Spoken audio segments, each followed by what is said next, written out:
일단 좀 많은 분들이 궁금하시는 게 12월 16일 대책, 부동산 안정화 대책이 센 대책인 것 같긴 한데 이게 시장에 정말 영향을 줄 것인지 안 영향을 줄 것인지 이게 좀 설왕설래하거든요. 어떤 전문가들 같은 경우는 영향이 진짜 세기 때문에 조정까지도 갈 수 있을 것이다 이렇게 예측하시는 분도 있고 어느 분 같은 경우는 이미 다 이런 그런 규제 같은 경우는 반영이 돼 있기 때문에 뭐 과거사를 보더라도 특별한 영향은 없을 것 같다. 뭐 어떻게 설왕설래 많은데 부룡님 생각을 듣고 싶어요.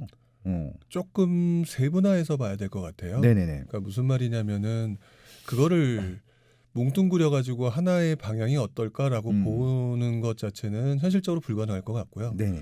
제가 그 이번 대책을 보면서 과거에 어떤 대책하고 좀 비슷하다라는 느낌을 받았냐면 똑같지는 않아요. 똑같지는 않은데 예. 2005년도 831 부동산 대책을 처음에 발표했을 때 그 느낌과 너무 느낌이 같았거든요. 831 대책 오랜만에 들어보네요. 예, 831 그 대책하고 당시 그 초강력. 느낌이 굉장히 강했었는데 네. 그 당시는 저도 뭐 지금보다는 아무래도 더 그 생각의 깊이나 이런 게 좀 떨어져 있을 때, 네. 그 좀 그런 수준이었을 때를 돌이켜 보면 저도 그때는 부동산 이제 끝났구나라고 하는 느낌이 강하게 왔었어요. 근데 강하게 틀렸죠.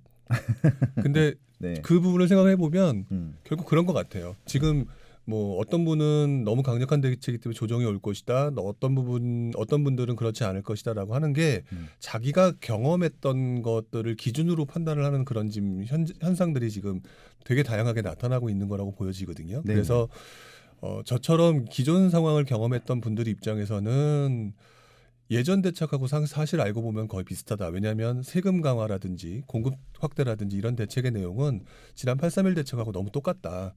그럼에도 불구하고 우리 그 투자자들 또는 이미 알고 계시는 실수요자분들은 그럼에도 불구하고 어떤 방법을 찾아서 움직였던 것들이 과거의 현실이었다라고 하는 측면에 되게 포커싱을 되어 있다면 그런 경험이 없거나 또는 이제 이번에 처음 경험하는 사람 입장에서 보면은 다 막은 거거든요.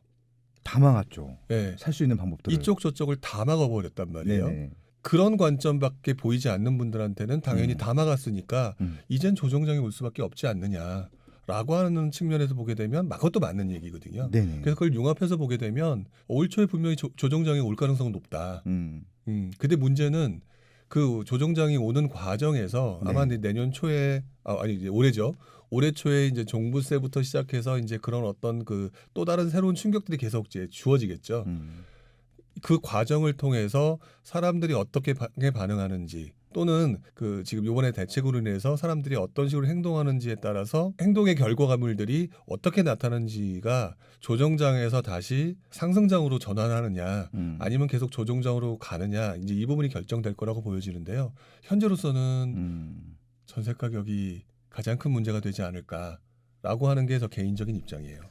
그럼 전세 가격이 가장 중요하다고 말씀하셨는데 올라가나요?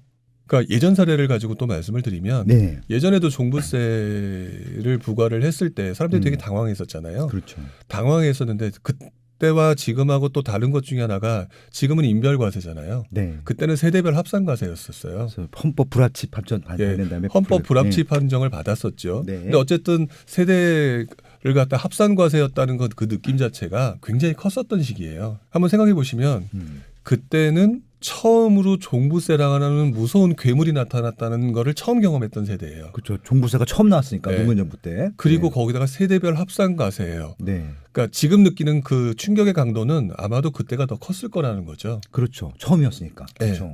그러다 보니까 그때가 더 컸었는데 사람들은 뭐 어떤 식으로 대처를 했느냐. 이거를 가지고 월세를 전환한다든지 또는 그 부분만큼 전세를 갖다 올린다든지 또 재미있었던 현상은 그 시기가 전세 가격이 슬금슬금 오를 수밖에 없는 입주 물량이 부족 시기였었어요.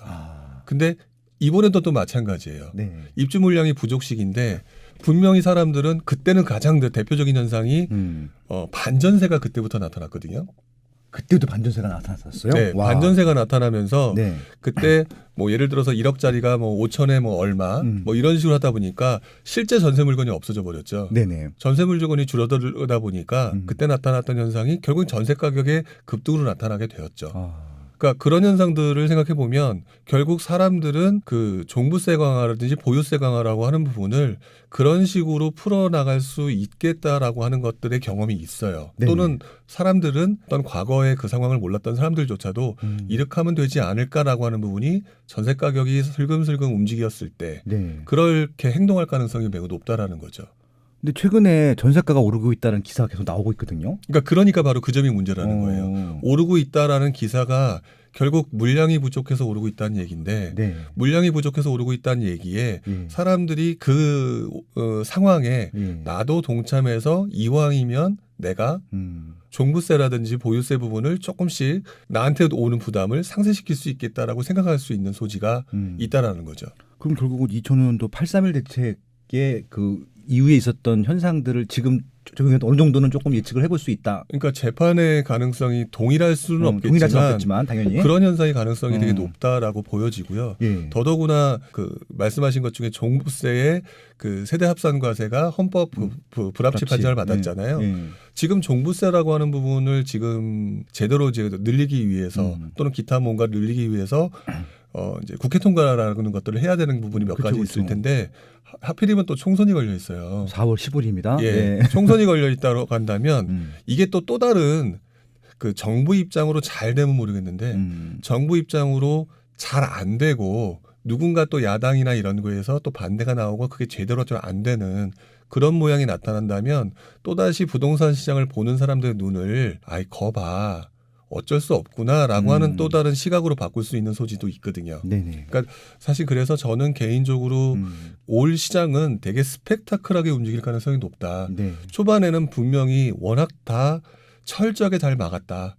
그렇기 때문에 조정장이 100% 온다. 네. 그런데 문제는 이 100% 올 것 같은 조정장이 하나씩 그 성벽을 쌓아놨는데 성벽에 담장이 구멍이 하나씩 뚫렸을 때 무너지는 효과가 사람들이 그 성벽을 넘어서 들어올 건지 또는 그렇게 해가지고 급상승이 나타날 건지는 좀 지켜봐야 되겠지만 어쨌든 지금 상황에서 보면은 정부가 만든 이 대책 엄청나게 탄탄하게 만들었던 것처럼 보여지는 이 대책마저도 약간 좀 그런 부분이 그 틈은 있어 보이고 그런 부분을 생각하게 되면은 2020년이라고 하는 시장은 시간이 흘러가면 흘러갈수록 좀 더 명확하게 좀 표시가 날 가능성이 높다. 근데 초반에는 100% 조정장일 가능성은 높다. 2017년 8회 대책 때도 좀 눈치 보기 장세가 몇 달은 있었고 2018년도 9.13 대책 때도 그건 좀 길었죠. 하반기랑 그 2019년 상반기까지도 그랬었으니까 그럴 가능성이 좀 있다. 네, 그럴 가능성이 예전에도 그랬지만 지금도 상당히 비슷해 보인다. 근데 그런 현상들이 아까 말씀드렸던 것처럼 전세 가격 상승이라고 하는 부분인데 또 그럼 이걸 막아야 되잖아요. 네, 그렇다면 전월세 상한제 이런 게 몇 번 언급이 됐었잖아요. 네, 전월세 상한제가 나와야 된다. 또는 또는 아마 그 부분에 대해서 또 굉장히 노력을 할 거예요. 그렇죠. 근데 이제 그 부분도 또 다른 과거 사례를 보게 되면 또 다른 전세가 상승을 또 유발시킬 수 있는 소지가 되게 높아요. 그것 때문에 전월세 상한제 때문에. 왜냐하면 전월세 상한제를 하게 되면 결국에는 전월세 상한제라는 게 뭐 5% 이상 상승을 못하게 한다든지 그다음에 그걸로 인해서 계약 갱신권이라서 뭐 한 번 더 할 수 있게끔 해준다든지. 지금 뭐 극단적으로 6년까지 간다고 이런 얘기도 있고 막 그래요. 막. 극단적으로 6년까지는 설사 뭐 믿고 싶지는 않지만 어쨌든 뭐 한 4년이라고 치게 되면요. 그렇다면은 집주인 입장에서는 세입자한테 4년을 줘야 되는 상황이거든요. 그렇죠. 4년을 줘야 되는 상황이면 당연히 전세 가격을 지금보다 더 높여야 되는 상황이에요. 그렇죠. 높일 수밖에 올리겠죠. 그게 이제 정확한 연도는 기억 안 나지만 89년도, 90년도 그때 전세 가격 급등장이 나왔던 시기랑 일치한다는 거죠. 결국 그 얘기는 전월세 상한제를 올린다 하더라도 그거에 대한 결과는 어떨지 몰라도 그거에 대한 부작용이 상당한 소지가 있다.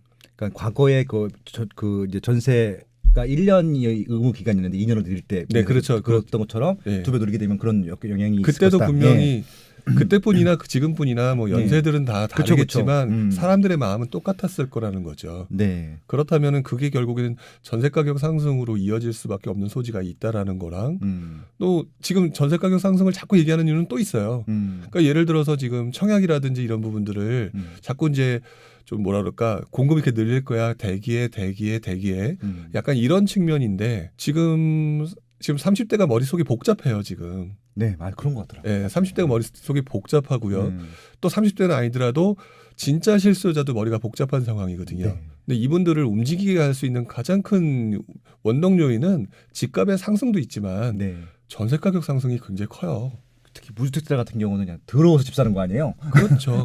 그러니까 그런 상황이 그래 이번에도 믿어보자라고 해서 믿어보고 기다릴지는 몰라도 네. 혹여라도 이게 전세 가격 상승으로 결론이 난다라고 하게 되면 이분들은 신축도 못 사죠. 네. 가점도 안 되죠. 안 되죠. 예. 그러면은 그 상황에 기축도 만약에 사실 솔직히 말하면 정부의 노력에도 불구하고 지금 요즘 같은 경우 수원 얼마나 지금 핫해요. 그렇죠. 근데 수원 핫한 게 신축만 핫하느냐? 사실 기축으로도 번졌잖아요. 그렇죠. 그러니까 기축 아파트까지 가격이 올랐다라고 하게 되면 이분들이 가야 될 거는 결국 기축밖에 안 남아요.